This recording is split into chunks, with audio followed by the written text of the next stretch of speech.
Welcome to today's edition of 3 Minute Halacha.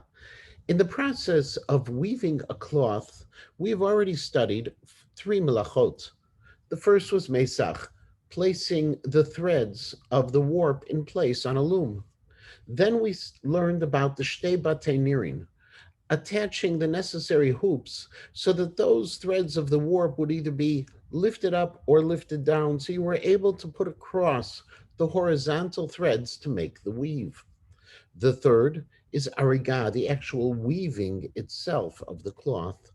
And the final and fourth act is potzaya, unraveling threads of the cloth. Why would you unravel threads of a cloth if you were wanting to weave a garment or a piece of cloth? According to the Rambam, it's actually a process of weaving where you would unravel some threads on one of the edges of the garment to attach that garment or that piece of cloth to another piece of cloth, unweaving on one and unweaving on the other, and then weaving those two pieces of cloth together was first the process of potzea, the malach of potzea, and then a final process of arigam. However, the Ravad disagrees. And the Ravad says no, that this melacha of potzea is actually unraveling or cutting the threads of the warp so that you can detach the cloth from the loom. An interesting distinction between these two positions is actually the location of this fourth melacha among the four different activities of weaving.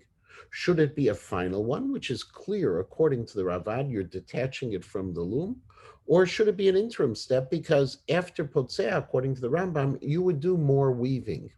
It is something that is discussed by the Maharshal on the Smag.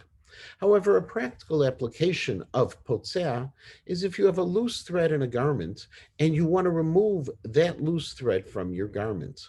While you're removing it, that is the equivalent of potzea and may be a biblical prohibition because removing it makes your garment look nicer, and therefore it's not what is referred to as mikalkel, as just destructive action, but constructive to make the garment look better.